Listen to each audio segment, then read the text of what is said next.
Nah, apa saja green skills yang ada di dalam sektor energi terbarukan? Lalu, bagaimana kontribusinya dalam pengurangan emisi karbon? Saya akan mulai dulu mengenai green skills di sektor energi terbarukan. Ada publikasi menarik di tahun 2021 dari Yayasan Koaksi Indonesia bahwa mereka telah membuat riset, proyeksi, dan potensi sektor energi terbarukan yang memasukkan beberapa green skills.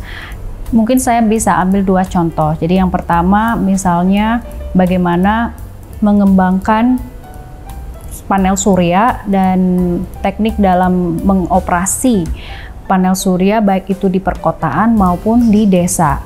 Justru yang lebih berguna secara praktis itu bagaimana memanfaatkan atau mengoptimalkan penggunaan panel surya tersebut di pedesaan yang belum teraliri listrik misalnya.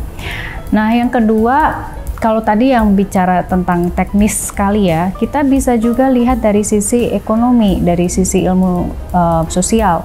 Jadi kalau di ilmu ekonomi juga ada penghitungan nilai ekonomi karbon misalnya. Jadi ketika ada penghitungan jumlah emisi karbon yang berkurang, bagaimana panel surya tersebut mampu mengurangi emisi karbon, lalu akan ada hitungan-hitungan bagaimana dari hasil perhitungan emisi karbon ini juga memberikan dampak ekonomi, memberikan lapangan kerja baru misalnya, atau bahkan menciptakan profit bagi masyarakat setempat. Nah, itu beberapa contoh green skills yang kita bisa bicarakan di sektor energi terbarukan. Bagaimana implikasinya ke pengurangan emisi karbon?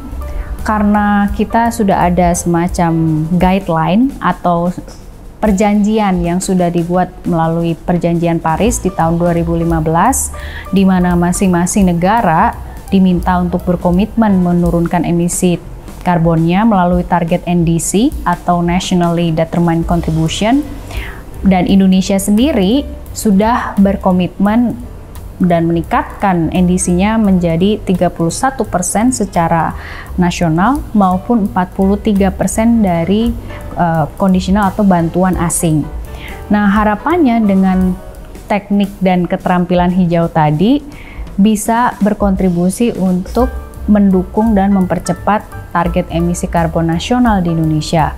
Itu satu. Yang kedua, tentunya tadi kita bicara pengurangan risiko finansial, lapangan pekerjaan baru yang bahkan diprediksi oleh Yayasan Koaksi Indonesia mencapai 1,2 juta pekerjaan hijau yang baru menuju transisi energi terbarukan, baik itu di tahun 2030 sampai 2050, bahkan kita juga punya visi Indonesia Emas.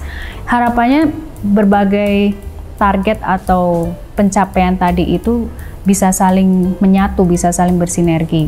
Nah, itu menjadi contoh ya bahwa dengan berbagai lapangan pekerjaan energi terbarukan itu akan memberikan dampak ekonomi, memberikan dampak sosial juga, sehingga masyarakat di pedesaan atau non-urban juga memiliki kesempatan yang sama dalam mengembangkan keterampilan-keterampilan hijau.